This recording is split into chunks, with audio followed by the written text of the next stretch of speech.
Okay.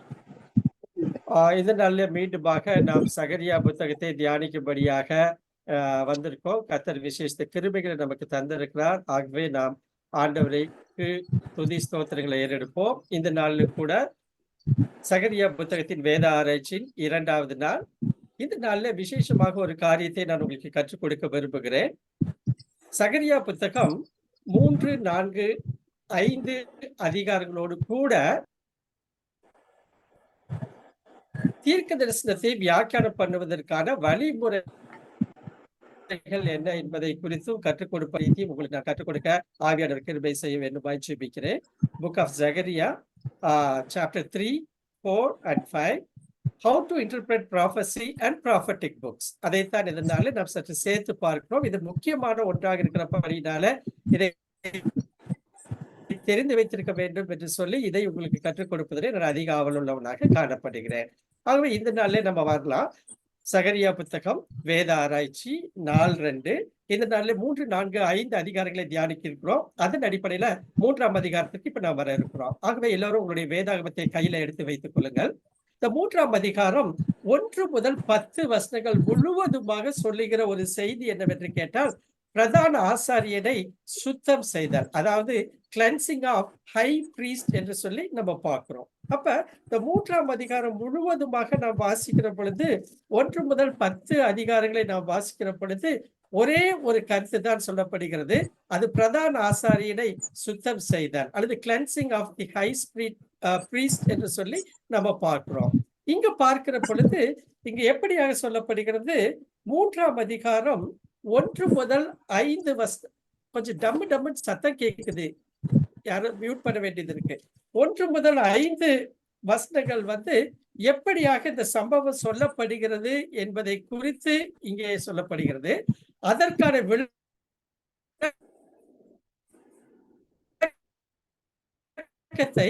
6 முதல் பாருங்க, சின்ன அதிகாரமா இருக்கிறதுனால நான் வாசிக்கிறேன். அவர் பிரதான ஆசாரியனாக யோசுவாவை எனக்கு காண்பித்தார். அப்ப இங்க பாருங்க, சகரியாவுக்கு இப்படியாக ஒரு தரிசனத்தை கொடுக்கிறார்.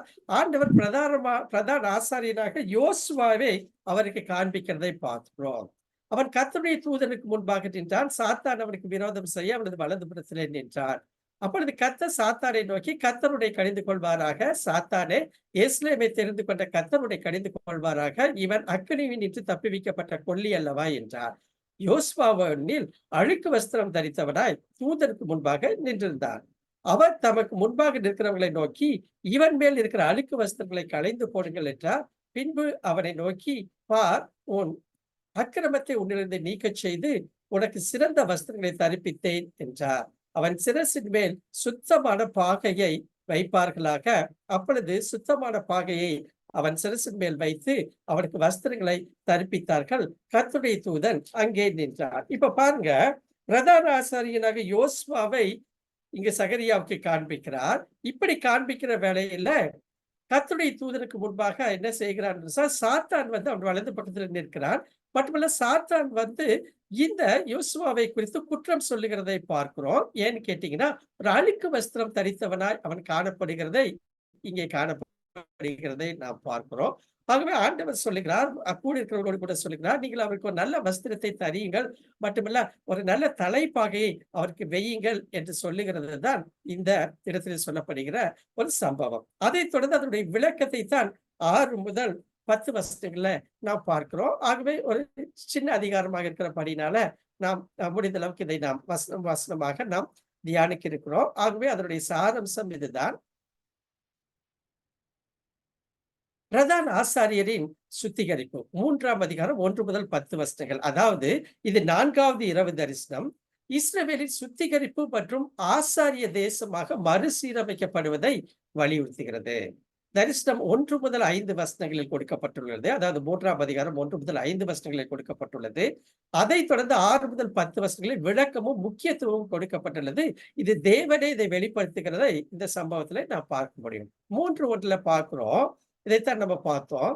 செருபாபேலுடன் இந்த வசனங்களை வீட்டுல வாசிங்க. செருபாபேலுடன் மீண்டும் வந்த மறுசீரமைப்பின் பிரதான ஆசாரியனான யோசுவா சாத்தானால் குற்றம் சாட்டப்பட்டது போன்ற ஒரு காட்சி இங்கே அறிமுகப்படுத்துகிறதை நாம் பார்க்கிறோம். நியாயப்பிரமாணத்தின் கீழ் குற்றம் சாட்டப்படும் இடமாகிய வலதுபுறத்தில் நின்றவர். சங்கீதம் 109:6 இருக்கிறது. யோசுவா தேசத்தின் பிரதிநிதியாக இருந்தார் என்பது தெளிவாகிறது. ரொம்ப முக்கியமான விஷயம். இந்த தேசத்தின் பிரதிநிதியாகத்தான் இங்கே யோசுவா வருகிறதை இங்கே ஆண்டவர் வெளிப்படுத்துகிறதை பார்க்கிறோம். இதுல 2 முக்கியமான காரியங்கள் இருக்கிறது இந்த அதிகாரத்துல. ஒன்று, இந்த தரிசனங்களில் தேசத்தின் மீதான முக்கியத்துவத்தை பற்றி வசனம் 2 பேசப்படுகிறது. அடுத்தது கண்டனம் யோசுவாவில எருசலேமை கடவுள் தேர்ந்தெடுத்ததை அடிப்படையாக கொண்டது. ஆகவே யோசுவாவை கண்டனம் பண்ணுகிறார் என்பதல்ல, இங்க சாத்தான் என்ன நினைக்கிறான், எருசலேமை அவர் தெரிந்து கொள்ளக்கூடாது, அந்த காரியங்கள் அங்கு நடைபெறக்கூடாது என்பதில் கவனமாக இருந்து அதன் நிமித்தமாக யோசுவாவை குற்றம் சொல்லுகிறதாக பார்க்க முடியும். மூன்றாவதாக யோசுவா மற்றும் அவரது சக ஆசாரியர்கள் வசனம் 8 சொல்லப்பட்டிருக்குது எதிர்கால இஸ்ரவேலின் அடையாளமாக. மற்றும் 4வதாக வசனம் 9 இந்த சாத்தான் என்கிறவரை ஒரு எதிரி என்று மொழிபெயர்க்கலாம். இதனால் அந்த நபரின் அடையாளம் தெரியவில்லை, பரவாயில்ல, அது யாரா இருக்கட்டும். குற்றம் சாட்டின் செயல்பாடு சாத்தானுக்கு ஏற்புடையதாக இருப்பதால் நமக்கு நன்றாக தெரியும். யோபு 1:2 பார்க்கிறோம். 1ஆம் அதிகாரத்துல நம்ம பார்க்கிறோம். 10ஆம் வசனத்துல சாத்தான் வந்து ஆண்டவர் யோபுவை குறித்த சாட்சிக்கு எதிராக சொல்லுகிறதை நாம் பார்க்கிறோம். உன்னை வேலியிடத்தில் நீர் பாதுகாத்துக் கொள்கிறீர் என்று சொல்கிறதை பார்க்கிறோம். வெளிப்படுத்தல் 12:10 நாம் பார்க்க முடியும். ஆகவே இப்படியாக ஒரு குற்றம் காண்கிற, குற்றத்தை சொல்லுகிற, பாவத்தை அடையாளப்படுத்துகிற, ஞாபகப்படுத்துகிற ஒரு காரியம் அங்க நடைபெறுகிறதை பார்க்கிறோம்.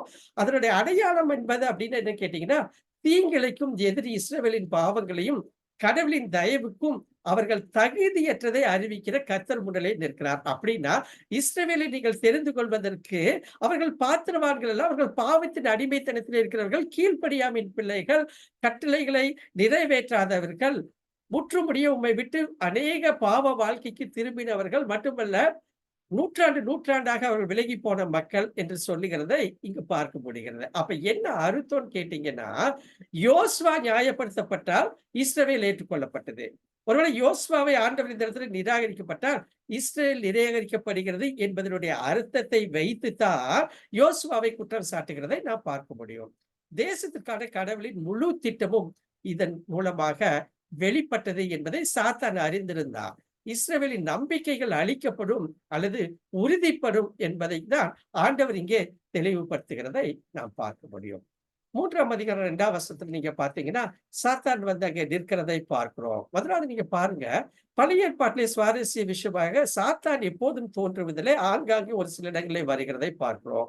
ஆதியாகமம் 3ஆம் அதிகாரத்துல ஏதேன் தோட்டத்துல ஏவாளை வஞ்சிக்கும்படியாக சாத்தான் வருகிறதை நாம் பார்க்கிறோம்.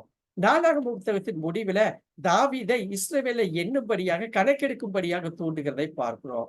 யோபுவின் ஆரம்ப கால அத்தியாயங்கள்ல சாத்தான் வந்து ஆண்டவரிடத்துல யோபுவை குறித்து அவன் எப்படி உத்தமனும் சன்மார்க்கனுமாய் இருக்கிறான், அதற்கு காரணம் என்ன என்று சொல்லி குற்றம் சாட்டுகிறதை பார்க்க முடியும். ஆனால் நீங்க பாருங்க, ஒரு விஷயம் தெரியும், ஆனால் தேவன் வரும்போது அவன் அங்கே நிற்பதற்கு இடமில்லை.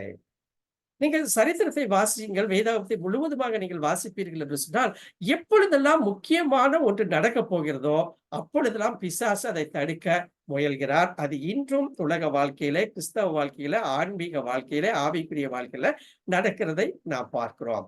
அவர்கள் எகிப்தில் உள்ள ஒவ்வொரு ஆண் ஊதரையும் கொல்ல முயன்றார்கள். ஏனென்று கேட்டால், மோசே என்கிற மனிதன் தப்பி பிழைத்தான் என்று சொன்னால் எகிப்தின் அடிமைத்தனத்தில் இருக்கிற மக்களை அவன் வெளியேற்றி விடுவான் என்று சாத்தான் நினைத்தான். ஆகவே சிறு பிள்ளைகளை கொல்ல வேண்டும் என்று நினைத்தார். அன்பானவர்களை, ஏறக்குறைய ஒரு 30 லட்சம் மக்களை வழிநடத்துகிற ஒரு பெரிய தலைவனாக மோசே செயல்பட்டதை பார்க்கிறோம். ஆண்டவராக இயேசு கிறிஸ்து பிறந்த போது பெத்லகேமில் இருந்த 2 வயதுக்குட்பட்ட குழந்தைகளை கொல்ல வேண்டும் என்று கட்டளையிட்டார். ஏனென்றால் அவர் மீட்பர், அவர் இரட்சகர் என்பதை அவர் இருந்தார். இந்த உலகம் ரட்சிக்கப்படும், அனைத்து மக்களின் பாவத்தை தீர்க்கும்படியாக வந்த தேவாட்டுக்குட்டி அவர் சிலுவைக்கு செல்ல கூடாது என்பதில் மிகவும் மிகவும் ஆர்வம் உள்ளவனாக காணப்பட்டார். ஆனால் இந்த சந்தர்ப்பத்தில் பாருங்கள், யூதாவின் கடந்த கால பாவங்களில் பங்கு பெற்ற யோசுவா ஒரு அழுக்கு மனிதன் என்று யூதாவை வழிநடத்த முடியாது என்று குற்றம் சாட்டுகிறார். அப்ப இங்க சாத்தானுடைய எண்ணம் என்னன்னு கேட்டீங்கன்னா, யோசுவா ஒரு அழுக்கு மனிதன் என்று சொன்னால் அவருடைய பாவங்கள், இஸ்ரவேல் மக்களின் பாவங்கள், யூதா தேசத்தின் பாவம் அவரிடத்தில் இருக்கிறது. ஆகவே நீர் அவரை தெரிந்து கொள்கிறீரே, ஒரு ரெப்ரசன்டேட்டிவாக இங்கே முன்னே வைக்கிறீரே. ஆகவே இந்த பிரதான ஆசாரியினால் அவர்களை வழிநடத்த முடியாது என்கிற குற்றத்தை தான் அவன் அங்கே சொல்லுகிறதை பார்க்க முடியும். அழுக்கு வஸ்திரம் இது பார்த்தீங்கன்னா, அசுத்தத்திற்கு மிகவும் அருவருப்பான, இழிவான வார்த்தையை பயன்படுத்தி இந்த சொற்றொடர் ஆசாரித்துவம் மற்றும் மக்களின் பழக்கமான அசுத்தமான நிலையை சித்தரிக்கிறதை நாம் பார்க்க முடியும். ஏசாயா 4ஆம் அதிகாரம் 3, 4 வசனங்களை வாசிங்க.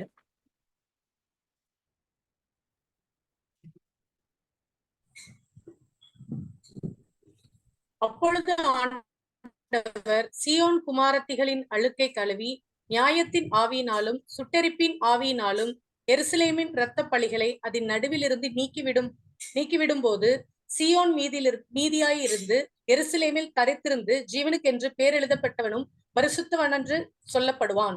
பாருங்க, சீயோன் குமாரத்தின் அழுக்கை கழுவுகிற பொழுது ஆண்டவர் அங்கே செயல்படுகிறது. அவருடைய பேர் எப்படி மாறப்படுகிறதா? நித்திய ஜீவனுக்கென்று பேர் எழுதப்பட்டவனும் எவனும் பரிசுத்தன் என்று சொல்லப்படுவான். இது ஆண்டவர் செய்கிற கிரியை. ஆகவே இதைத்தான் அங்கே யோசுவாவின் வாழ்க்கையிலே செய்கிறதை நாம் பார்க்க முடியும். இதே அதிகாரம் 64:6 வாசிங்க. ஏசாயா 64:6. நாங்கள் அனைவரும் தீட்டானவர்கள் போல இருக்கிறோம், எங்களுடைய நீதி எல்லாம் அழுக்கான கந்தை போல இருக்கிறது, நாங்கள் அனைவரும் இலைகளைப் போல் உதிர்கிறோம், எங்கள் அக்கிரமங்கள் காற்றை போல் எங்களை அடித்து கொண்டு போகிறது. பாருங்க, எங்களுடைய நீதிகள் எல்லாம் அழுக்கான கந்தைகளை போல காணப்படுகிறது. ஒருவேளை நீதிகளே அழுக்கான கந்தைகளா இருக்கும் என்று சொன்னால் அழுக்கான கந்தைகள் எப்படி இருக்கும் எனக்கு தெரியல. ஆகவே இந்த அழுக்கு வஸ்திரம் என்பது பாவத்தை, அவர்களை கடந்த கால அருவருப்பான வாழ்க்கையை சுட்டி காட்டுகிறது. அதைத்தான் ஆண்டவர் மாற்றுகிறார். ஒரு முழு மனிதனாக, ஒரு முழு வேறு வஸ்திரம் தரித்தவனாக அங்கே யோசுவாக்கு நடைபெற காட்டியைத்தான் நம்ம பார்க்கிறோம். ஆகவே இதுதான் சாத்தானின் குற்றச்சாட்டுக்கு அடிப்படையாக அமைந்தது. தேசம் ஒழுக்கம் மற்றும் தூய்மையற்றதாக ஒழுக்க காரியங்கள்ல தூய்மையற்றதாக காணப்பட்டது. மட்டுமல்ல, கடவுளின் பாதுகாப்பு மற்றும் ஆசீர்வாதத்திற்கு தகுதியற்றது என்பதைத்தான் காட்டுகிறதாக சாத்தான் அங்கே குற்றம் சாட்டுகிறதை பார்க்க முடிகிறது. 3 பார்க்கிறோம். தேவதூதர்கள் அழுக்கு வஸ்திரம் யோசுவாவிடமிருந்து அகற்றப்பட்டதை நாம் பார்க்கிறோம். அவர் முன் நின்றவர்கள் அவங்க கிட்ட சொல்றாரு, இந்த வஸ்திரத்தை மாற்றுங்கள் என்று சொல்லி.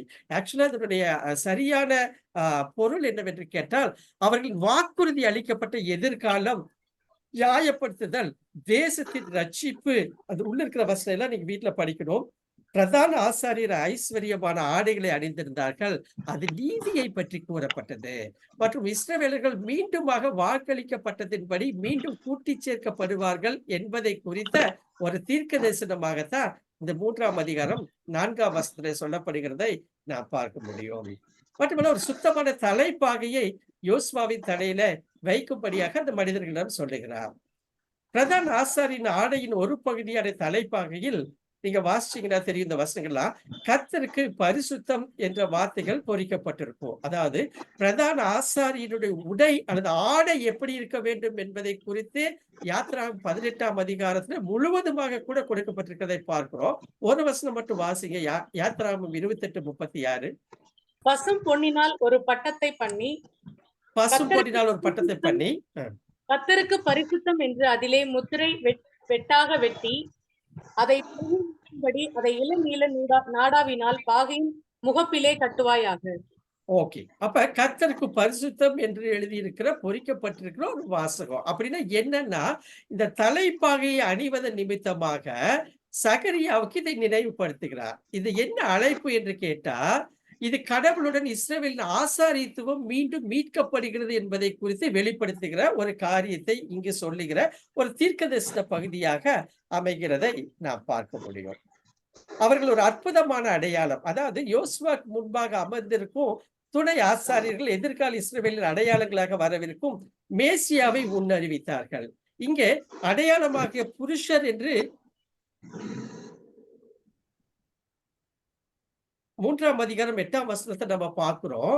ஆகவே நீங்க பாத்தீங்கன்னா, இது அவரோடு கூட இந்த தோழர்களை குறித்து சொல்லுகிறது. மட்டுமல்ல, கிளை என்கிற 2 சொற்கள் அங்கே பயன்படுத்தப்படுகிறதை பார்க்கிறோம். ஒன்னு அடையாளமா இருக்கிற புருஷர் மற்றும் கிளை என்கிற பிரான்ச் என்கிற சொற்றொடர் இணைக்கப்படுகிறதை பார்க்கிறோம். இது என்னன்னு கேட்டீங்கன்னா, இது வரப்போகிற மேசியாவை குறித்த தீர்க்க தரிசனமாகும். எனது புருஷர் என்பது மேசியாவை சித்தரிக்க முந்திய தீர்க்கதரிசிகளால் பயன்படுத்தப்பட்ட வார்த்தை. இந்த வசனங்கள் எல்லாம் நீங்க படிச்சீங்கன்னா புரியும். மேலும் அவருடைய முழுமையான கீழ்ப்படிதலை பற்றி பேசுகிறது. கிழை என்பது மேசியாவையும் சுட்டி காட்டுகிறது. மட்டுமல்ல, ஒரு தாழ்மையான தொடக்கத்திலிருந்து எழுந்ததை குறிக்கிறது. இந்த வசனம் எல்லாம் நீங்க படிச்சு பார்த்தீங்கன்னா, அந்த அற்புதமான அடையாளம் என்ன என்பதை குறித்து இங்கே ஆண்டவர் பேசுகிறதை நாம் பார்க்க முடியும். 3:9 நம்ம பார்க்கிறோம். ஒரு கல் என்று பார்க்கிறோம். இதோ நான் யோசுவாவுக்கு முன்பாக வைத்த கல் என்று சொல்லி எழுதியிருக்கிறதை பார்க்கிறோம். இது என்னன்னு கேட்டீங்கன்னா, இது மேசியாவை பற்றிய மற்றொரு குறிப்பு. வரப்போகிற மேசியாவை குறித்த ஒரு குறிப்பு தான் இங்கே பார்க்கிறோம். சங்கீதம் 118, 22, 23 பார்க்கிறோம். தொடர்ந்து வருகிற வசனங்கள் எல்லாம் பார்க்கிறோம். அதே போல மத்தேயு 21:42 புதிய ஏற்பாட்டில் இருக்கிறத பார்க்கிறோம். இந்த கல் என்று சொல்கிற பொழுது பழைய ஏற்பாட்டில் அநேக இடங்களிலே இது ஒரு நிராகரிக்கப்பட்ட கல், இடறுதலுக்கான கல், அடைக்கலத்திற்கான கல், அழிக்கும் கல், அஸ்திவார கல் என்றெல்லாம் நம்ம பார்க்கிறோம். ஆனால் இங்கே அது விலை மதிப்பற்ற அடித்தள கல்லாக காணப்படுகிறது. அவருடைய சர்வ அறிவாற்றல் மற்றும் எல்லையற்ற ஞானத்தின் அடையாளமாக அந்த 7 கண்கள் போட்டிருக்குது பாத்தீங்களா? அது என்ன அர்த்தம்னா, the omniscient present. சாந்திகா அக்கா சொல்லுங்க. கரகரகரன்னு ஏதோ ஏன்னா அவருடைய சர்வ ஞானத்தை வெளிப்படுத்துகிறது. ஆக்சுவலா இது எப்படின்னு கேட்டீங்கன்னா, பிரதான ஆசாரியனுடைய உடையிலே இருக்கிற அந்த கற்கள் எப்படி வெளிச்சத்தோடு பிரதிபலித்து பார்க்கிறதோ நோக்குகிறதோ அதே போலதான் இந்த 7 கண்கள் என்று சொல்லி வரப்போகிற மேசியாவை குறித்த தீர்க்க தரிசனமாக காணப்படுகிறது. அநேக வசனங்கள் இருக்கிறது. இந்த வேலைப்பாடு ஆலயத்தின் மூலக்கல்லின் குறிப்பாக இருக்க முடியும். கொலோசியர் 2:3 நமக்கு தெரிந்த வசனம் தான். ஞானம், அறிவு என்பவைகளாகிய பொக்கிஷங்கள் எல்லாம் அவருக்குள் அடங்கியிருக்கிறது. ஆகவே அவருக்கு மறைவான காரியங்கள் ஒன்றுமில்லை என்பதை குறித்த தெளிவான ஒரு தீர்க்க தரிசனத்தை இங்கே யோசுவா மூலமாக சகரியாவுக்கு அறிவிக்கப்படுகிறதை பார்க்கிறோம். மட்டுமல்ல, யூத ஜனங்களுக்கும் அறிவிக்கப்படுகிறதை பார்க்கிறோம். 3:10 பாருங்க. அந்த நாளிலே நீங்கள் ஒருவர் திராட்சை செடியின் கீழும் அத்தி மரத்தின் கீழும் வரவழைப்பீர்கள் என்று சேனைகளின் கர்த்தர் சொல்லுகிறார். இது என்ன அர்த்தம்னு கேட்டீங்கன்னா, இது அமைதி மற்றும் செழுமைக்கான இஸ்ரவேல் தேசத்தின் ஒரு பொதுவான வெளிப்பாடு. 1000 வருட அரசாட்சியில எப்படியாக ஆண்டவரோடு கூட வாழுகிற ஒரு அமைதியான சூழ்நிலை மட்டுமல்ல, ஒரு செழிப்பான தேசத்தை குறித்த காரியத்தை இங்கே சொல்லுகிறதை பார்க்கிறோம். 1 ராஜாக்கள் 4:25 வாசிக்க. சாலமோனுடைய நாளெல்லாம் தான் துவங்கி பெயர்சபா மட்டும் யூதாவும் இஸ்ரவேலும் அவரவர் தங்கள் தங்கள் திராட்சை செடியின் நிழலிலும் தங்கள் தங்கள் அத்தி மரத்தின் நிழலிலும் சுகமாய் குடியிருந்தார்கள். பாருங்க, திராட்சை செடி நிழலும் அத்தி மரத்திலும் சுகமாய் குடியிருக்கிற ஒரு அனுபவம் தான் அந்த 1000 வருட அரசாட்சி காலத்துல நடைபெறுகிற சம்பவம். இங்க மேசியாவின் 1000 வருட அரசாட்சியின் போது நிலவும் அமைதியை சித்தரிக்கிறது. என கண்பாளர்களே, இந்த நாளில் தொடர்ந்து வருகிற ஆக்சுவலா நேற்றே ஆரம்பிச்சிருச்சு. 3ஆம் அதிகாரத்திலிருந்து தொடர்ந்து 14ஆம் அதிகாரம் வரைக்கும் இந்த 1000 வருட அரசாட்சியை குறித்து நாம் அடிக்கடி பேசிக் கொண்டிருப்போம். இது ஒரு மிகப்பெரிய சப்ஜெக்டா இருக்கிறபடினால இதை முழுவதுமாக உங்களுக்கு கற்றுக் கொடுக்க முடியாது. நாளை தினத்தை அதை குறித்த காரியங்களை குறித்து ஒரு சின்ன ஒரு அப்டேட் உங்களுக்கு கொடுக்க விரும்புகிறேன். அதை தெரிந்து கொள்வோம் என்றால் போதும். ஆனால் நீங்கள் தொடர்ந்து இந்த காரியங்களை குறித்து வேதத்துல நீங்கள் ஸ்டடி பண்ணி ஆவியானவர் உதவியோடு கூட நீங்கள் கற்றுக்கொள்ள வேண்டும் என்று நான் உங்களுக்கு சொல்ல விரும்புகிறேன். அடுத்ததாக 4ஆம் அதிகாரம். இந்த 4ஆம் அதிகாரத்தில் நம்ம பார்க்கும் பொழுது இது 5th விஷன். சகரியா காண்கிற 5வது தரிசனம். அதாவது 7 கிளைகள் கொண்ட பொன் விளக்கு தண்டை அவர் காண்கிறார். அந்த சம்பவங்கள் தான் இங்க கொடுக்கப்பட்டிருக்கிறதை நம்ம பார்க்கிறோம். நீங்க பாத்தீங்கன்னா சகரியா 4ஆம் அதிகாரத்தில் நம்ம பார்க்கிறோம். 1 முதல் 5 வசனங்கள்ல இந்த தரிசனத்தை குறித்து சொல்லப்படுகிறதை பார்க்கிறோம். எனக்கு அன்பானவர்கள், நமக்கு எல்லாருக்குமே இந்த கோல்டன் லேம்ப் ஸ்டாண்ட் எப்படி இருக்கும் என்று நாம் அறிந்திருக்கிறோம். நம்முடைய திருச்சபைகள் எல்லாம் கூட ஆள்களை வைத்திருப்பார்கள். இதை மெனோரா என்று சொல்லி அழைக்கிறோம். நடுவில் ஒரு விளக்கு தண்டு இருக்கும். Left side 3, right side 3 arms or limbs இருக்கும். அதிலே அகல் விளக்குகள் இருக்கும். மேலே ஒரு அகல் விளக்கிலிருந்து அங்கிருந்து எண்ணெய் வருவதாக இங்கே சித்தரிக்கப்படுகிறது. மட்டுமல்ல, இந்த லேம்ப் ஸ்டாண்டுக்கு பொன் குத்து விளக்கு தண்டுக்கு 2 பக்கமும் 2 ஒலிவ மரங்கள் இருக்கிறது. அந்த ஒலிவ மரங்களிலிருந்து டைரக்ட்டாக எண்ணெய் அந்த அகல் விளக்கிலே வந்து, அந்த 7 லிம்ஸ்க்குள்ளாகவும் அது சென்று, அது எப்பொழுதும் எரிந்து கொண்டிருக்கிற ஒரு காட்சியைத்தான் சகரியாவுக்கு தேவனுடைய தூதன் காண்பிக்கிறதை பார்க்கிறோம். சரி. இத பார்க்கும்போது என்ன கேட்கிறார், இது என்ன என்று அந்த தூதனிடத்திலே கேட்கிறார். கேட்கிற பொழுது, அப்பொழுது அவர் செருபாபேலுக்கு சொல்லப்படுகிற கர்த்தருடைய வார்த்தை என்னவென்றால் 4:6 பலத்தினாலும் அல்ல, பராக்கிரமத்தினாலும் அல்ல, என்னுடைய ஆவியினாலே ஆகும் என்று சொல்லுகிறார். என்ன அர்த்தம்னா, சூழ்நிலைகள் எப்படி இருந்தாலும் சரி, ராஜ்யங்கள் எதிர்த்து வந்தாலும் சரி, எவ்வளவு தரைமட்டமான சூழ்நிலைகள் வந்தாலும், ஏன் மக்களே 16 வருஷம் கைவிட்ட சூழ்நிலையில அவர்கள் சோர்ந்து போய் இருந்தாலும், இந்த ஆலய சீரமைப்பு பணி, கட்டுமான பணிகளில நான் என்ன செய்கிறேன்? நான் உதவி செய்கிறேன். பலத்தினாலும் அல்ல, பராக்கிரமத்தினாலும் அல்ல, என்னுடைய ஆவியினால ஆகும் என்று சொல்லி ஆண்டவர் அங்கே சொல்லுகிறதை பார்க்கிறோம். சொல்லிவிட்டு தான் சொல்றாரு, பெரிய பர்வதமே நீ எம்மாத்திரம் செருபாபேலுக்கு முன்பாக நீ சமபூமியாவாய். தலைக்கல்லை அவன் கொண்டு வருவான். அதற்கு கிருபை உண்டாவதாக, கிருபை உண்டாவதாக என்று ஆர்ப்பரித்தார்கள். இந்த செருபாபேல் என்பவர் யாருன்னு கேட்டீங்கன்னா, இவர் யூதாவின் அரச பரம்பரையில தோன்றினவர். மட்டுமல்ல, அவர் திரும்பி வந்து இஸ்ரவேலோடு கூட நடுவில ஒரு லீடராக, ஒரு அதிபதியாக அவர் விளங்கினார். மட்டுமல்ல, ஆலயத்தை கட்டும்படி அவருக்கு கொடுக்கப்படுகிறது. அவரே அஸ்திபாரம் போடுவார், அதை கட்டி முடிப்பார் என்கிற காரியத்தையும் இங்கே தெளிவுபடுத்துகிறதை பார்க்கிறோம். அப்படி பார்க்கும் பொழுது கடினமான சூழ்நிலைகள் தான், பிரச்சனையிலிருந்து கடந்து வந்தவர்கள் தான், 70 ஆண்டுகள் பாபிலோனி சிறையிருப்பிலே வந்தவர்கள் தான். தங்களை குறித்த அக்கறை அவர்களுக்கு மேலாக காணப்பட்டது. பிதாக்கள் போல அவர்களும் கீழ்ப்படியாமல் நடந்தார்கள். எல்லா வாக்குத்தத்தங்களையும் அவர்கள் விட்டு விட்டார்கள். அவர்கள் நம்புவதற்கு நேரமில்லை. தங்கள் குடும்பத்தை கட்டிக்கொள்வதற்கே அவர்களுக்கு நேரம் சரியாக இருந்துச்சு. அப்ப அந்த ஆலயத்தை மறுசீரமைப்ப கட்டுவதற்கு சூப்பர் ஸ்ட்ரக்சர் தான் நம்ம பேசிட்டு இருக்கிறோம். ஏற்கனவே அடித்தளம் போட்டு விட்டாயிற்று. அதை கட்டுவதில அவர்களுக்கு இப்படியாக கூட சொல்லுகிறார்கள், அந்த எருசலேம் இடிக்கப்பட்ட ஆலயத்தை போல இந்த ஆலயம் வராமல் சிறியதாக இருக்குமோ என்று கூட அவர்கள் மனதிலே நினைத்து காலதாமதம் செய்தார்களாம். இங்க சொல்கிறார்கள், அது ஒரு அற்பமான நாள் தான். ஆனால் நீங்க பாருங்க, அதன் முடிவு மிகவும் சம்பூர்ணமா இருக்கும் என்று சொல்லி அவர்களை உற்சாகப்படுத்துகிறதை பார்க்கிறோம். ஆகவே அதை நீங்கள் அசட்டை பண்ணக்கூடாது என்று சொல்லுகிறதை பார்க்கிறோம். ஆகவே அதைத் தொடர்ந்து வருகிற பகுதியைத்தான் 2 கிளைகள் என்னவென்று கேட்கிறார்கள். அந்த 2 கிளைகள் என்ன என்பதை குறித்து தான் 12 முதல் 14 வசனங்களே சொல்லுகிறதை நாம் பார்க்கிறோம்.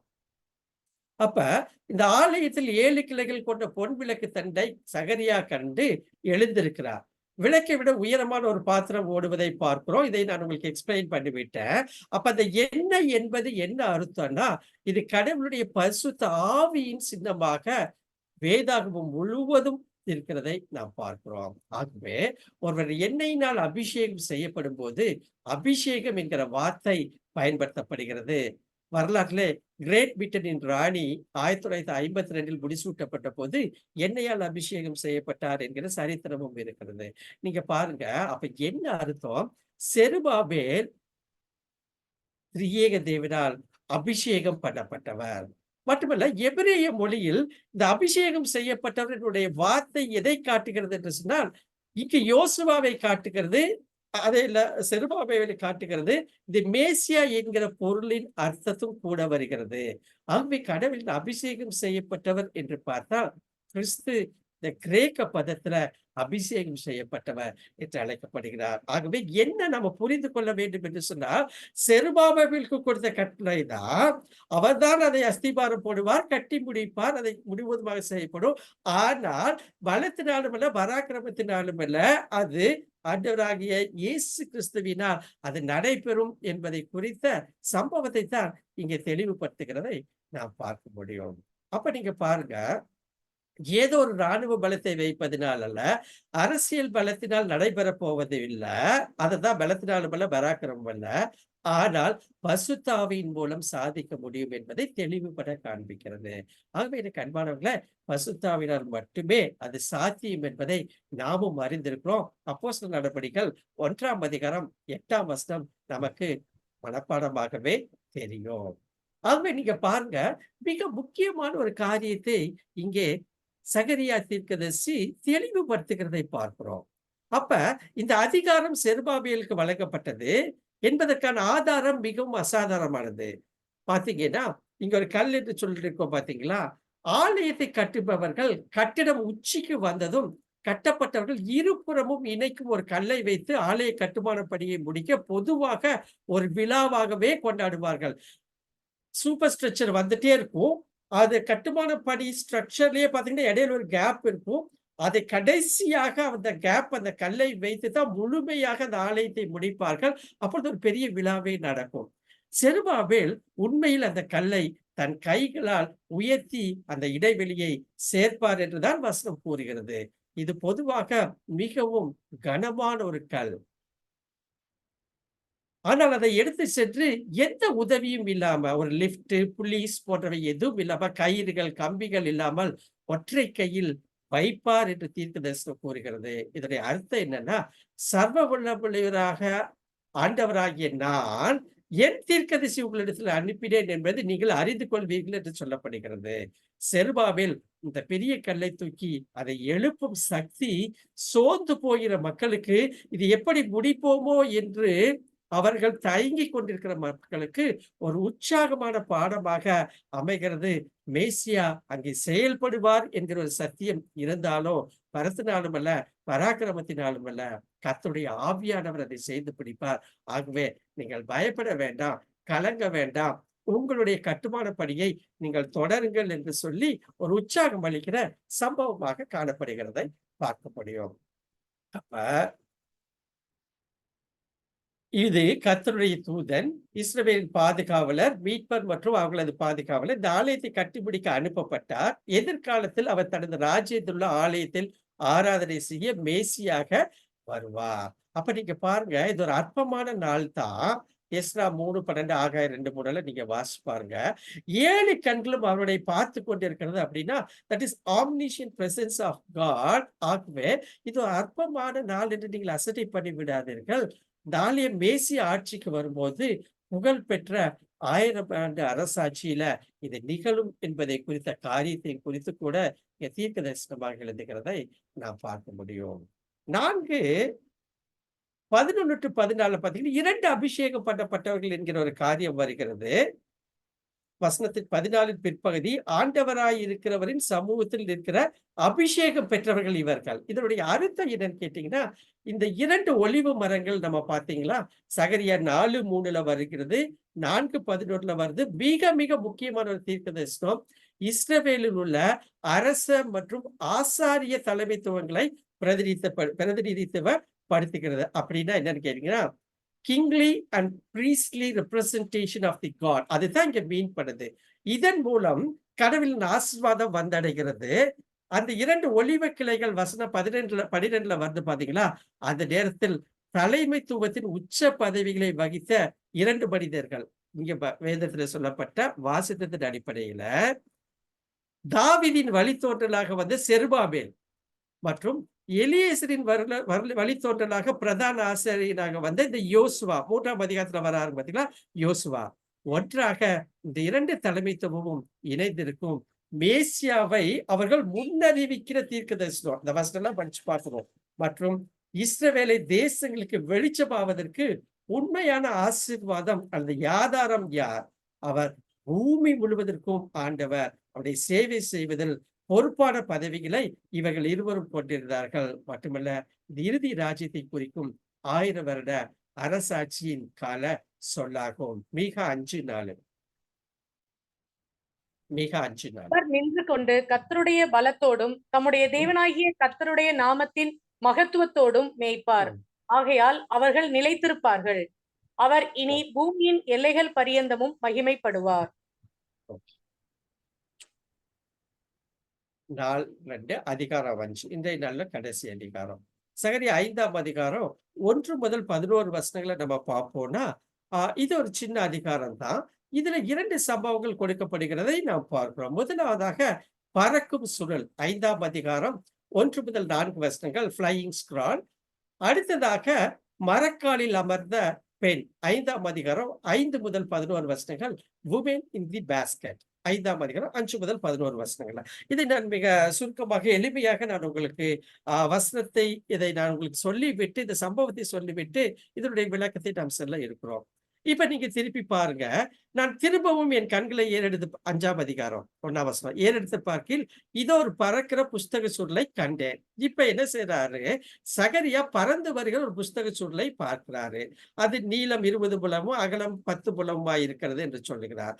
இப்படி போகிற பொழுது இது பூமியின் மீதெங்கும் புறப்பட்டு போகிற சாபம் என்பதை குறித்து இங்கே சொல்லப்படுகிறதை பார்க்கிறோம். இது ஒரு திருடனை குறித்த அல்லது பொய்யான இடுகிற தீர்க்கதரிசிகளை குறித்த ஒரு சாபம். இவர்கள்லாம் எங்கெங்க இருக்கிறார்களோ அந்த வீட்டை நான் முற்றிலுமாக அழிப்பேன் என்கிற காரியத்தை ஆண்டவர் சொல்லுகிறார். சரி. அப்ப அடுத்தது என்னன்னு கேட்டீங்கன்னா, இப்படியாக சகரியாவோடு அந்த தூதன் பேசிக் கொண்டிருக்கிற வேளையில இன்னொரு தூதன் அங்கே வருகிறதை பார்க்கிறோம். அப்ப நீ கண்களை ஏறெடுத்து பார் என்று சொல்லுகிற பொழுது சகரியா கேட்கிறார், இது என்னவென்று கேட்கிறார். அப்பொழுது நீங்க பார்த்தீங்கன்னா, புறப்பட்டு வருகிற ஒரு மரக்கால் என்றார்கள். இந்த மரக்கால் அப்படின்னு ஒரு பாஸ்கெட், சரிங்களா? அதுல பார்த்தீங்கன்னா, நடுவில ஒரு ஸ்திரீ உட்கார்ந்திருந்தாள் என்று பார்க்கிறோம். அந்த மரக்கால் அந்த பாஸ்கெட்குள்ளாக ஒரு பெண் அமர்ந்திருக்கிறாள். அவளுக்கு பேரே வேதம் என்ன சொல்கிறது? அக்கிரமக்காரி என்று சொல்லுகிறது. இப்படி பார்த்து கொண்டிருக்கிறது பார்க்கிற போலவே என்ன செய்கிறார்னா, புறப்பட்டு வருகிற 2 ஸ்திரீகளை கண்டேன் என்று பார்க்கிறார். இதை பார்த்துக் கொண்டிருக்கிற வேளை 2 ஸ்திரீகள் வருகிறார்கள். அவர்களுடைய சிம்பாலிக் ரெப்ரசன்டேஷன் எப்படியாக இருந்தது என்று சொன்னால், அவர்கள் ஆ நாரையின் செட்டைகளை கொத்த செட்டைகள் அவர்களுக்கு அவர்கள் ஒரு பறவையாக வருகிறார்கள். அவர்கள் நாரை கொட்ட செட்டைகள் அவர்களிடத்தில் இருந்தது. இந்த 2 பறவைகளும் சேர்ந்து அந்த மனுஷியை பாஸ்கெட்ல உட்கார்ந்திருந்த மரக்காலில் உட்கார்ந்த மனுஷியை வானத்திற்கு பூமிக்கும் மேலாக தூக்கி கொண்டு செல்கிறார்கள். எங்க செல்கிறார்கள் என்று சொன்னால் 11ஆம் வசனம், சினேயா தேசத்திலே அதற்கு ஒரு வீட்டை கட்டும்படிக்கு அதை கொண்டு போகிறார்கள். அங்கே அது ஸ்தாபிக்கப்பட்டு தன் நிலையிலே வைக்கப்படும் என்கிற ஒரு சங்கதியை சொல்லி இந்த அதிகாரம் முடிவடைகிறதை நாம் பார்க்கிறோம். அப்ப நீங்க பாருங்க, இந்த பறக்கும் சுழல் 6வது vision, 6th vision. Women sitting in the basket இருக்கு பாத்தீங்களா? இது 7வது விஷன்.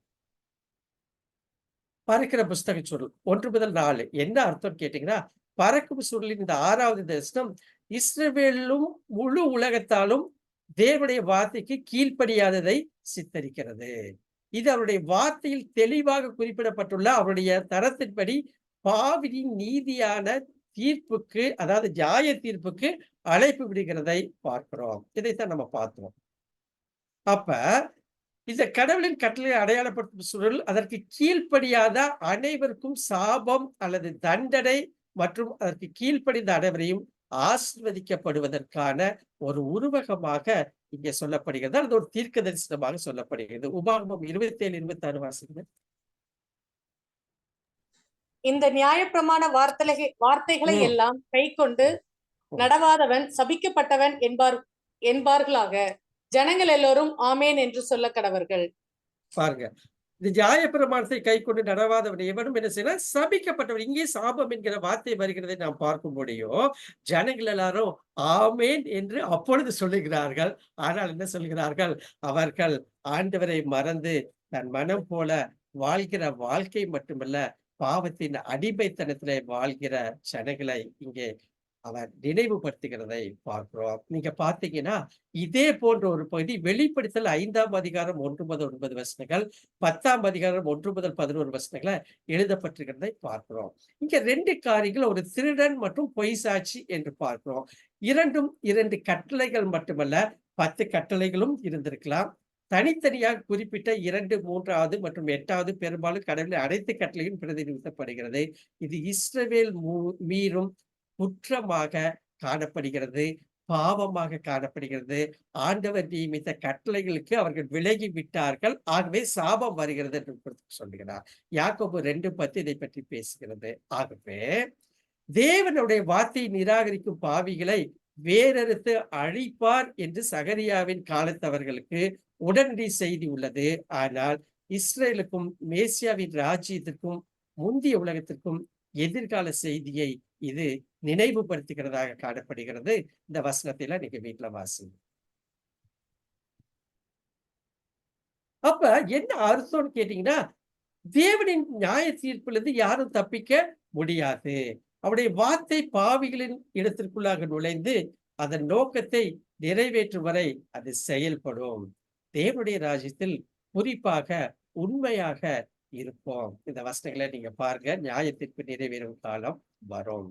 அந்த கூடையில் இருக்கிற பெண் இது என்னன்னு கேட்டீங்கன்னா, முந்தைய தரிசனம் பாவிகளை தேசத்திலிருந்து சுத்திகரிப்பதை குறிக்கிறது.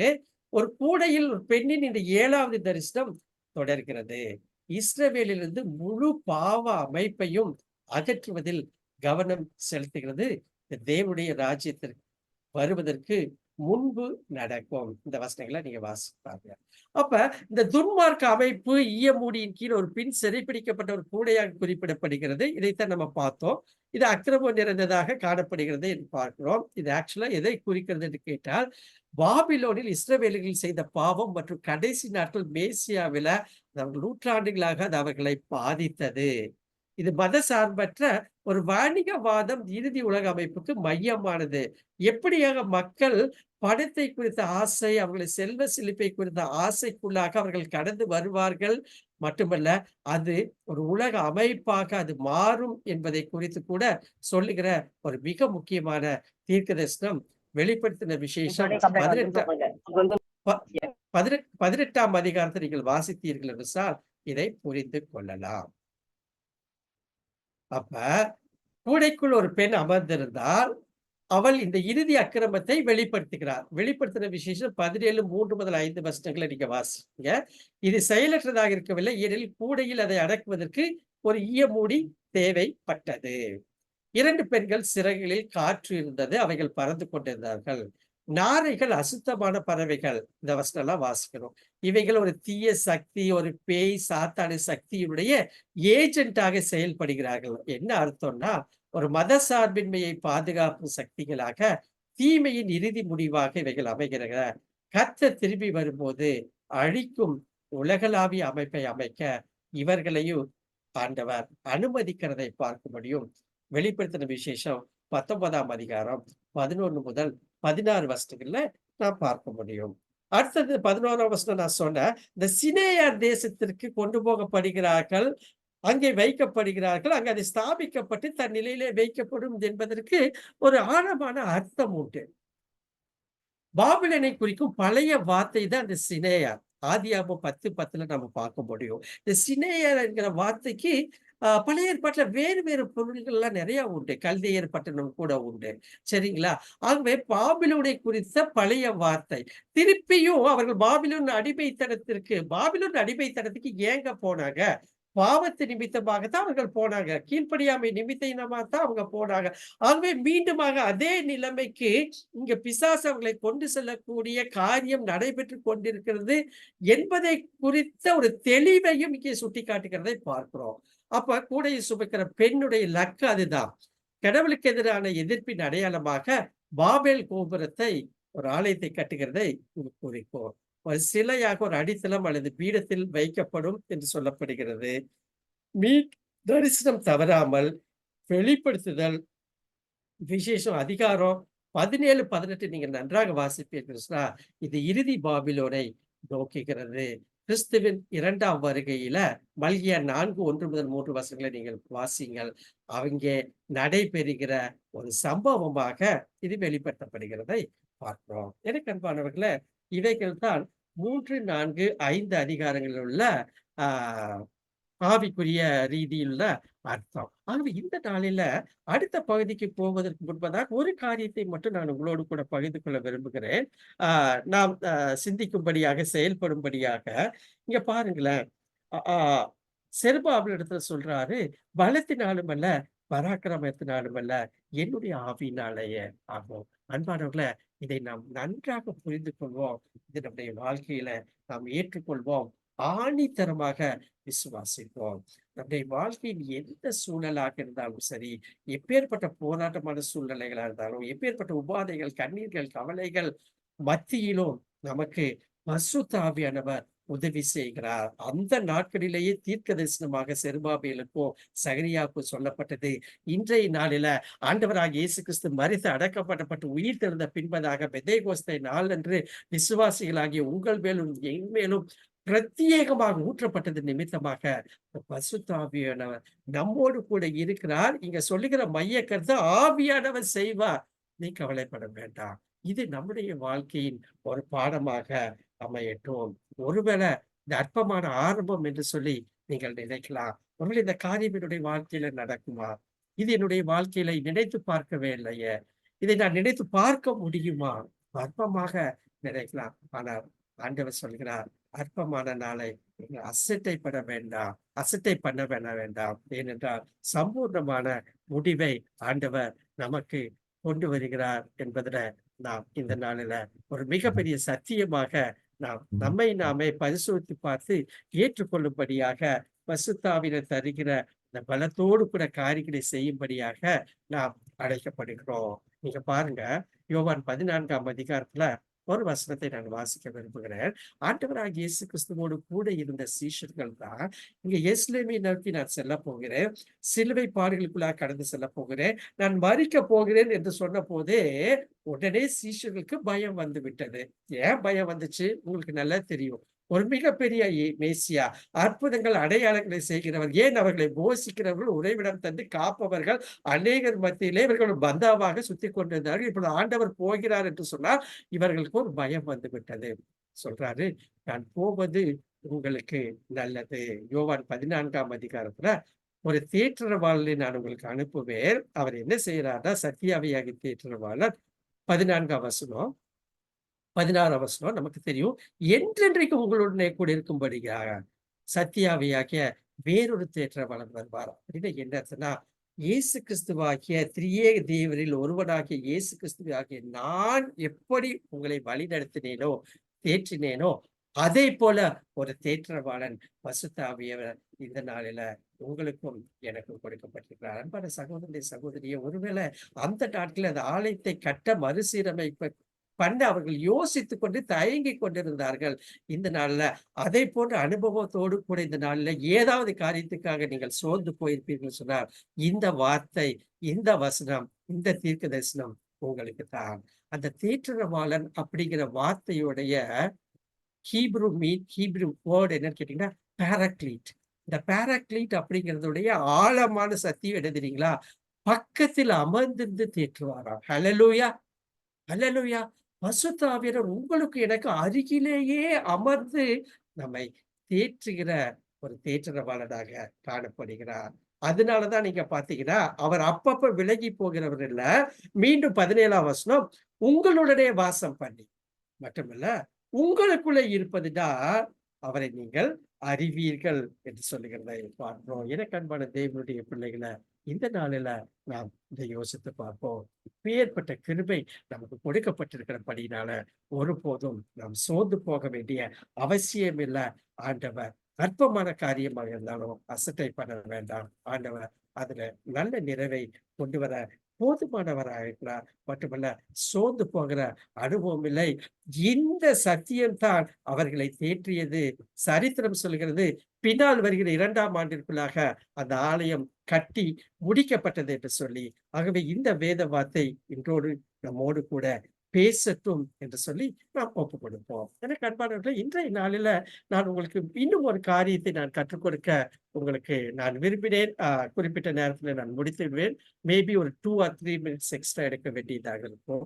என்னன்னு கேட்டீங்கன்னா, இதை போன்ற தீர்க்க தரிசனங்களை எப்படி நாம் வியாக்கியானப்படுத்துவது, இதை போன்ற தீர்க்க தரிசன புத்தகங்களை நாம் எப்படி புரிந்து கொள்ள வேண்டும் என்பதை குறித்த ஒரு சில ஆஹ் வழிமுறைகளை நான் உங்களுக்கு சொல்ல விரும்புகிறேன். இது என்னிடத்துல படிக்கிற PhD படிக்கிற மாணவர்களுக்கான ஒரு ஹெர்மியூனிட்டிக்ஸ் என்கிற பாடத்தின் அடிப்படையில் வருகிற இந்த காரியங்கள், அதுல ஒரு தீர்க்கதரிசன புத்தகத்தை எப்படி இன்டர்பிரட் பண்ணணும், எப்படி வியாக்கியானம் பண்ண வேண்டும் என்பதை குறித்து நான் இந்த நாளில மிக குறுகிய நேரத்துல உங்களுக்கு நான் கற்றுக் கொடுக்க விரும்புகிறேன். ஏனென்றால் இது மிக மிக முக்கியமான ஒன்று. தீர்க்கதரிசன நூல்களைத்தான் இந்த நாளிலே நாம் படித்துக் கொண்டிருக்கிறோம், வேத ஆராய்ச்சி செய்து கொண்டு வருகிறோம். தீர்க்க தரிசனத்தை வியாக்கியானப்படுத்துவதற்கான வழிமுறைகள். How to interpret prophecy and prophetic books. இப்ப தீர்க்க தரிசனம். நீங்க பாருங்க, இந்த ஸ்லைட பாருங்க. ஏற்கனவே நம்ம சொல்லி இருந்தோம், பழைய ஏற்பாட்டில தீர்க்க தரிசன நூல்கள் என்று மேஜர் ப்ராஃபிட்ஸ் என்று சொல்லுகிறோம். கர்சரை பாருங்க, 5 புத்தகங்கள். சிறிய தீர்க்கதரிசிகள் 12 புத்தகங்கள் இருக்கிறதை பார்க்கிறோம்.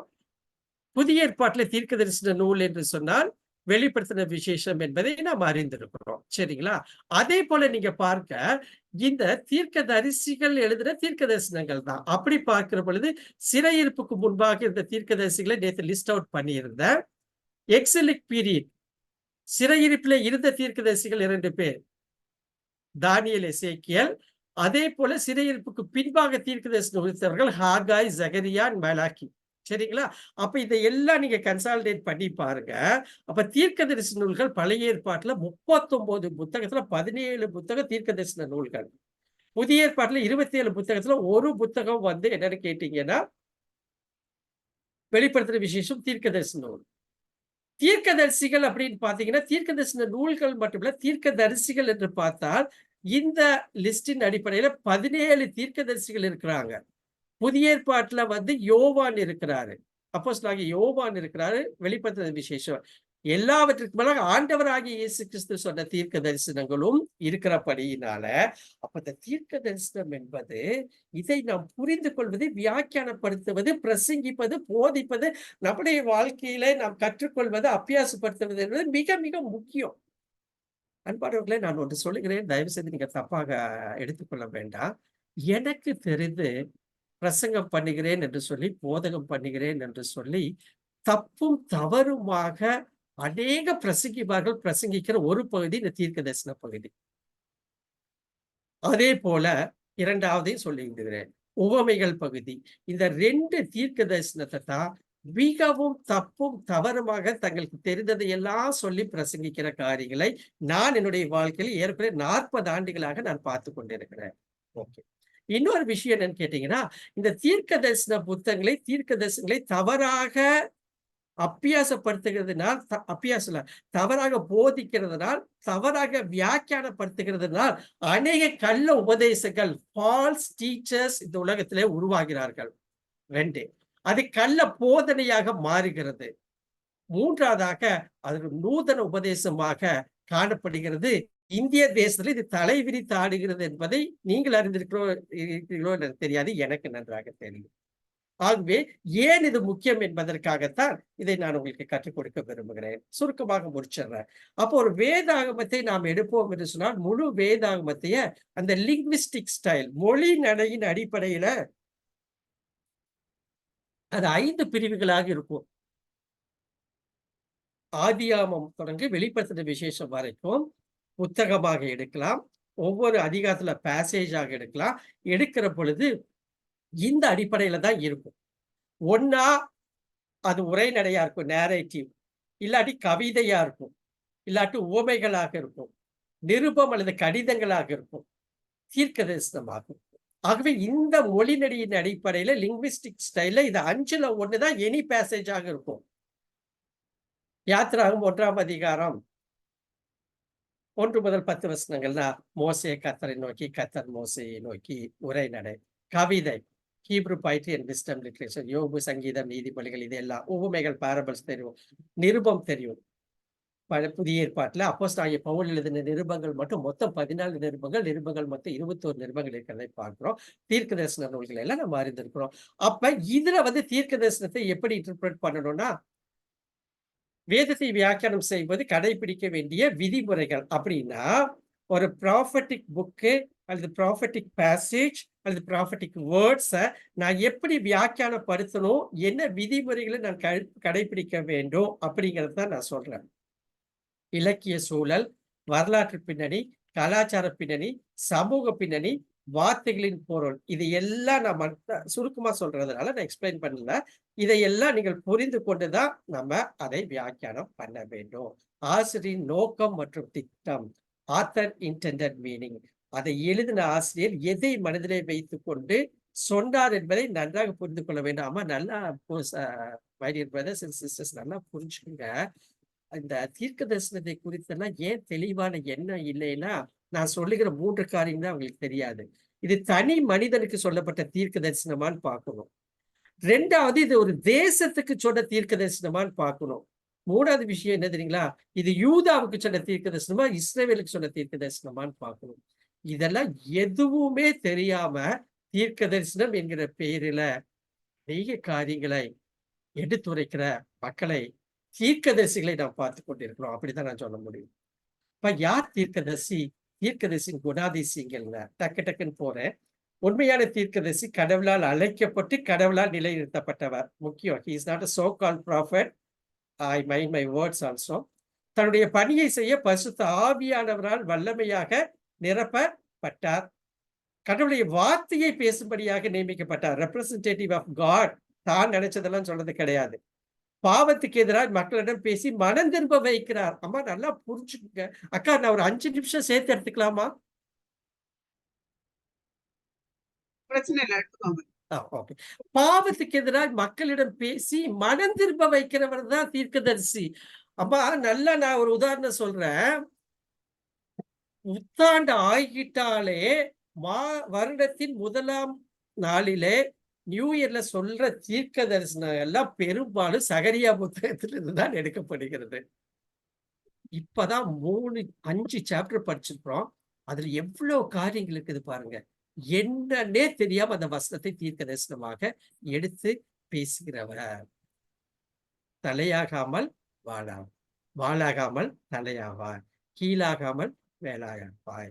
உங்களை தொடுகிறோம், கண்மணியை தொடுகிறார். நான் அக்கினி பதிலா இருப்பேன். எவ்வளவு வேணும் சகரியால? நான் சொல்ற 10 தீர்க்கதரிசனம் சொல்ல முடியும். இங்க பேசுற மேட்ரு என்ன? மக்களை மனம் திரும்ப வைக்கிறவர் தான் யாருன்னா தீர்க்கதரிசி. ஏதோ ஆறுதலான வார்த்தைகளை பேசுவதற்கல்ல, அவர்கள் பாவத்தை விட்டு மனம் திரும்ப வேண்டும் என்று விரும்புகிறவர் தான் தீர்க்கதரிசி. அடுத்தது, கடவுளுடைய வார்த்தைக்கு கீழ்ப்படிந்து மனம் திரும்பாத பட்சத்தில் வரும் தண்டனையை முன்னறிக்கிறவர் தான் இந்த மாதிரி ஏதாவது தீர்க்கதரிசி இந்த நாள்ல நீங்க பார்த்திருக்கிறீங்களா? மனம் திரும்பாத பட்சத்துல இது நடக்கும்னு சொல்றது. அம்மா, இதெல்லாம் அவுடேட்டட் ஆகி போச்சுங்க. அவுடேட்டட் ஆகி போச்சு. பாவம் என்கிற வார்த்தையை பயன்படுத்துவதில்லை, மனம் திரும்புகள் என்கிற வார்த்தையை பயன்படுத்துவதில்லை. ஆண்டவராகிய இயேசு கிறிஸ்து பயன்படுத்துற ஒரே வார்த்தை மனம் திரும்புகள், பரலோக ராஜ்யம் சமீபமா இருக்குது. யோவானும் அதைத்தான் யோவான் ஸ்நானகம் பிரசங்கித்தார். மனம் திரும்புகள், பரலோக ராஜ்யம் சமீபமா இருக்குது. இந்த வார்த்தையில எங்காச்சும் நீங்க கேள்விப்படுறீங்களா?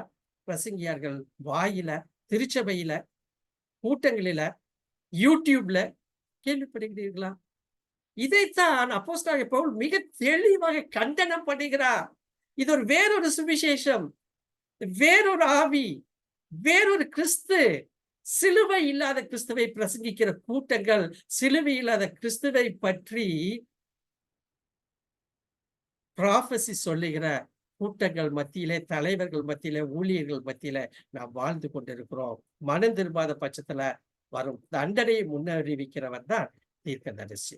அப்ப 2 வகையான தீர்க்க தரிசனம் இருக்கு.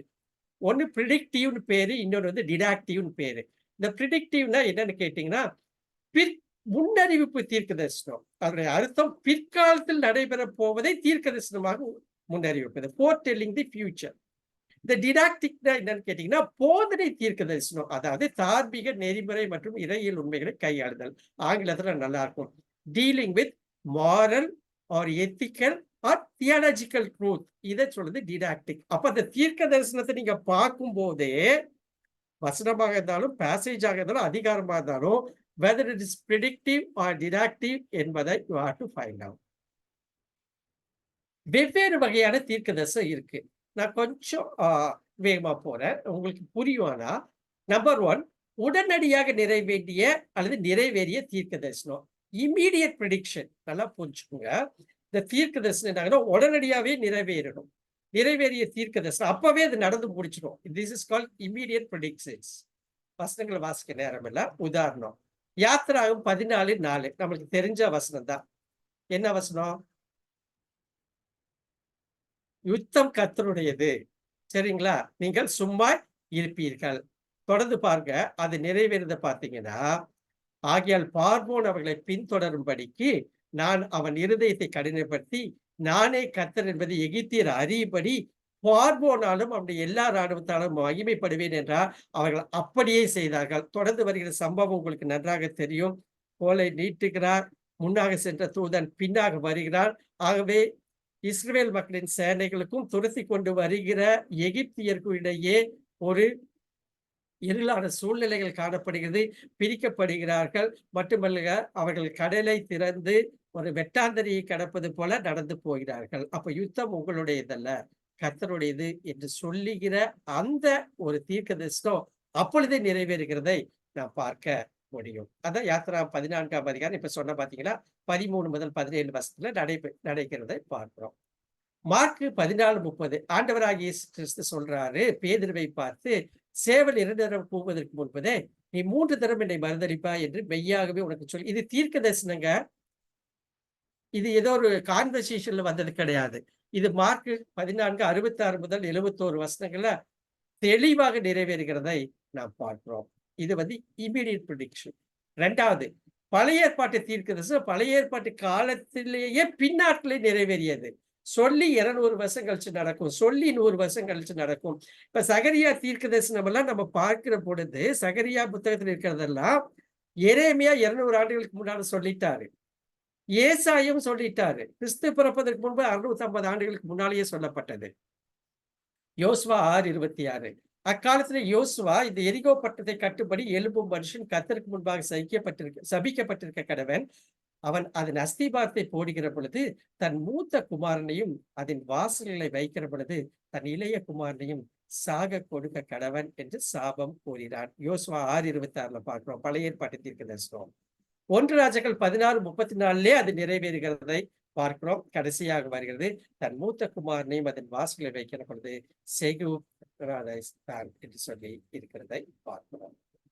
3 பழைய ஏற்பாட்டு கால தீர்க்கதரிசனம் புதிய ஏற்பாட்டு காலத்துல நிறைவேறுதல் ரொம்ப முக்கியம். இமீடியட் ப்ரெடிக்ஷன் பார்த்தோம். அந்த தீர்க்க தரிசனம் இன்னும் கொஞ்ச நாட்கள பழைய ஏற்பாட்டு காலத்திலே முடிந்ததை பார்க்கிறோம். 3வது பழைய ஏற்பாட்டு கால தீர்க்க தரிசனம் புதிய ஏற்பாட்டு காலத்தில் நிறைவேறுதல். ஏசாயா 40:1 முதல் 5 இது வனாந்தரத்திலே கூப்பிடுகிறவருடைய சத்தம் என்கிற செய்தி. அது நிறைவேறுதல் மத்தேயு 3ஆம் அதிகாரம் 1 முதல் 2 வசனங்கள்ல வனாந்தரத்தில் கூப்பிடுகிற சத்தமாகி யோவான் ஸ்நானனை குறித்த ஒரு தீர்க்க தரிசனம். அப்ப ஏசாயானால பழைய ஏற்பாடுல சொல்லப்படுகிறது, நிறைவேறுதல் மத்தேயு சொல்லுகிறதை நாம் பார்க்க முடியும். இதை ஏசாயா 61:2, லூக்கா 4:14-21 பார்க்கிறோம். சகரியா 9:9 நமக்கு தெரிஞ்சுதான், கழுதையாகிய பேரையும் கழுதை குட்டியாகி மரியின் மேல் அவர் வருவார் என்று சொல்லி இப்பதான் இந்த பேசேஜ் நம்ம ட்ரையம்பல் என்ட்ரி வெற்றி பவனியில குருத்தோலை ஞாயிறு என்று நாம் படித்திருப்போம், தியானித்திருப்போம். மத்தேயு 21:1-5 வரை இருக்கிறதை நம்ம பார்க்கிறோம். ஏசாயா சொன்னது மத்தேயுல நிறைவேறுது. பழைய ஏற்பாடு திருந்த கிறிஸ்துவ புதிய ஏற்பாட்டுல. ஏசாயா சொல்கிறது லூக்கா, சகரியா சொல்கிறது மத்தேயு. இன்யூமரபிள் நம்பர் ஆஃப் வேர்சஸ் இருக்கு. நான் உங்களுக்கு குறைவாக தெரிந்து கொள்ள வேண்டும் என்று பார்க்கிறோம். அடுத்து புதிய ஏற்பாட்டு காலத்திற்கு புதிய ஏற்பாட்டு காலத்துல நிறைவேறுதான். அப்போஸ்தலர் நடவடிக்கைகள் 21:10-11 அகபு அப்படிங்கிற தீர்க்கதரிசி இருக்கிறாரு. அப்ப எப்படியாக பவுல் துன்பப்படுத்தப்படுவான், கைகளையும் கால்களையும் கட்டி கொள்வார்கள் என்று சொல்லுகிற புறஜாதியார் கையில ஒப்பு கொடுப்பார் என்று பரிசுத்தாவியார் சொல்கிறார், தீர்க்கதரிசனம் சொல்கிறாரு. நிறைவேற்றம் அப்போஸ்தலர் நடவடிக்கை 21:30 நடைபெறுகிறதை பார்க்க முடியும். பழைய ஏற்பாட்டு மற்றும் புதிய ஏற்பாட்டு தீர்க்கதரிசிகள் இன்னும் நிறைவேறாமல் இருக்கு. இது 5வது வகை. அப்ப பழைய ஏற்பாட்டை தீர்க்க தரிசனமாக சொல்லி இருக்கும், புதிய ஏற்பாட்டிலையும் சொல்லி இருக்கும் தீர்க்க தரிசனம். ஆனால் இன்னும் நிறைவேறாமல் இருப்பது. உதாரணம், ஒரு சில உதாரணம் தான். இயேசு கிறிஸ்துவின் 2ஆம் வருகை, உலகத்தின் இறுதி கால நிகழ்வுகள், எண்ட் டைம்ஸ், 1000 வருட அரசாட்சி, மில்லினியம், இதை போன்ற காரியங்கள் எல்லாம் பழைய ஏற்பாட்டுல சொல்லி இருக்குது, புதிய ஏற்பாட்டுல இன்னும் நிறைவேறாமல் இருப்பது. அப்ப 5 வகையான காரியங்கள். இதை நாம் மனதில் வைத்துக் கொண்டுதான் தீர்க்க தரிசன புத்தகத்துல நாம் அணுக வேண்டும். அப்ப தீர்க்க தரிசனத்தை வியாக்கியானப்படுத்துவதற்கான வழிமுறைகள் இது ரொம்ப முக்கியம். நல்லா கவனிச்சுக்கோங்க. தீர்க்கதரிசன புத்தகங்களை வசன வசனமாக படிக்காமல், வேர்ஸ் பை வேர்ஸா படிக்காம, அத்தியாயம் அத்தியாயமாக அல்லது சம்பவம் சம்பவமாக படிப்பது மிக மிக நல்லது.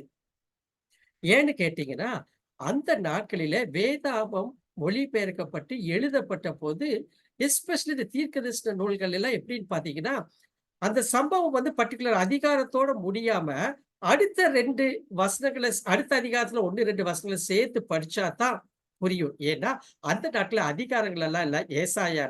ஏசாயா புத்தகம் முழுவதும் ஒன்றாக எழுதப்பட்டிருக்கும். ஆகவே என்ன செய்யணும்னு கேட்டீங்கன்னா, அத்தியாயம் அத்தியாயமாக படித்து புரிந்து கொள்வது நல்லது. நீங்கள் படித்தது எந்த வகை தீர்க்கதரிசனம் என்பதை முதலாவது கண்டறியணும். இப்ப 5 வகை தீர்க்கதரிசனங்கள நான் சொன்னேன். இதுல எந்த வகை என்பதை நம்ம கண்டறிய வேண்டும். தீர்க்கதரிசியின் வார்த்தைகளுக்கு செறிவுக்கு முக்கியத்துவம் கொடுங்கள். ரொம்ப முக்கியங்க. இது என்னன்னு கேட்டீங்கன்னா, இந்த தீர்க்கதரிசிகள் சில வார்த்தைகள வந்து ரொம்ப போட்டிருப்பாங்க. இப்ப நம்ம பார்த்தோம் பார்த்தீங்களா? மூலைக்கல் அப்படின்னு பார்த்தோம். அதே போல நம்ம பார்த்த இன்னொரு முக்கியமான விஷயம் பிரான்ச்சஸ் என்று பார்த்தோம். இப்படியாக சில முக்கியமான இந்த வார்த்தைகளுடைய இம்பார்ட்டன்ஸ நம்ம கண்டிப்பா பார்க்கணும். அதே போல ஃபிகரேட்டிவ் லாங்குவேஜ் நிறைய பயன்படுத்தப்பட்டிருக்கும் தீர்க்கதரிசன புத்தகத்துல. அப்படி சொல்லப்பட்டிருக்குதா அப்படின்னு பார்க்கணும். உதாரணத்தை பார்த்தீங்கன்னா, மெட்டஃபர் பயன்படுத்தப்பட்டிருக்கும், சிமிலி பயன்படுத்தப்பட்டிருக்கும், மெட்டானமி, பர்சானிஃபிகேஷன், அப்பஸ்ட்ராபி, ஹைபர்போல், ஐரணி, இன்ட்ராகுரேஷன், ஹைப்போகேட்டசிஸ், ஆந்த்ரோமார்பிசம், ஜூமார்பிசம், எபிலிப்சிஸ், எஃபிமிசம், ஆன்டிதிசிஸ், சினிடாக்கே போன்ற அநேக உருவகங்கள் ஃபிகரேட்டிவ் லாங்குவேஜ் எல்லாம் பயன்படுத்தப்பட்டிருக்கும். அது ஏதாச்சும் இருக்குதா? என்ன அர்த்தம் என்பதை நம்ம கவனிக்க வேண்டும். முக்கியமா புதிய ஏற்பாடு அந்த தீர்க்கதரிசி எப்படி விளக்குகிறதுங்கிறத கண்டிப்பா பார்க்கணும்.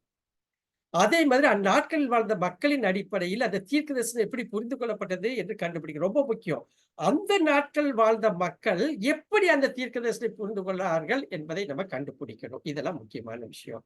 அதே போல ஃபிகர்ஸ் ஆஃப் ஸ்பீச், சிம்பல்ஸ் மற்றும் பிறமொழி சொற்கள் இடியம்ஸ் ஏதாவது பயன்படுத்தப்பட்டிருக்கிறதா என்று பார்க்க வேண்டும். உதாரணத்துக்கு பார்த்தீங்கன்னா, எரேமியா 18ஆம் அதிகாரத்தை நீங்கள் வாசித்தீர்கள். நீங்கள் குயவன் கையில் இருக்கிற களிமண்ணாய் இருக்கிறீர்கள். அங்க குயவன் பாற்றையும் உருவமாக சொல்லியிருப்பாங்க. அதே போல களிமண்ணையும் சொல்லப்பட்டிருக்கிறதை பார்க்கிறோம். ஆகவே இதை போன்ற சம்பவங்களை எல்லாம் நம்ம மனதிலே வைத்து நாம் வியாக்கியானப்படுத்த வேண்டும். அப்ப தீர்க்கதரிசிகள் வரலாற்றில வெவ்வேறு காலகட்டங்களில் தீர்க்கதரிசி உரைத்திருக்கிறார்கள். நம்மளுக்கு நல்லா தெரியும். ஆகவே ஹிஸ்டாரிக்கல் பேக்ரவுண்ட் நம்மளுக்கு தெரிஞ்சிருக்கணும். சோசியல் பேக்ரவுண்டை தெரிந்து வைப்பது நல்லது. பொலிட்டிக்கல் பேக்ரவுண்டை தெரிந்து வைத்துக் கொள்வது நல்லது. ஹாகாய்க்கு முன்னால் இருக்கிற 2, 3 தீர்க்கதரிசிகள்லாம் பார்த்தீங்கன்னா, ஏறக்குறைய 5 அரசர்கள் காலத்துல வாழ்ந்த தீர்க்கதரிசிகள். அப்ப 5 அரசர்களுடைய பொலிட்டிக்கல் பேக்ரவுண்ட் வித்தியாசமா இருந்திருக்கும். ஆகவே இதையெல்லாம் மனதிலே வைத்து வியாக்கியானம் செய்ய வேண்டும். நாளாகமம் ராஜாக்கள் புத்தகத்தில் நாம் அதை கண்டு கொள்ளலாம். நான் நிறைய தீர்க்க தரிசனத்துல இப்ப இன்டர்பிரேட் பண்ணதுக்கு நான் நாளாகமம் வாசிக்க சொன்னேன், ராஜாக்கள் புத்தகத்தை வாசிக்க சொன்னேன். இதை போன்ற ஹிஸ்டாரிக்கல் பேக்ரவுண்ட் எல்லாம் அங்கிருந்து நாம் அதை தெரிந்து கொள்ளலாம். ஆகவே இதை மனதிலே வைத்துக்கொண்டு நாம் தீர்க்க தரிசன புத்தகங்களை வியாக்கியானப்படுத்த வேண்டும். ஆகவே இது நம்மை தவறாக வழிநடத்தக்கூடாது, நூதன உபதேசங்களுக்குள்ளாக சென்று விடக்கூடாது, நினைத்ததையெல்லாம் போதித்து விடக்கூடாது. ஏன்னா மக்கள் அதை ஏற்றுக்கொள்கிறார்கள், நம்புகிறார்கள், கவனிக்கிறார்கள் என்பதை மனதிலே வைத்து செய்ய வேண்டும் என்பதற்காக கொடுக்கப்பட்டது. Thank you for your patient listening. Thank you. Okay.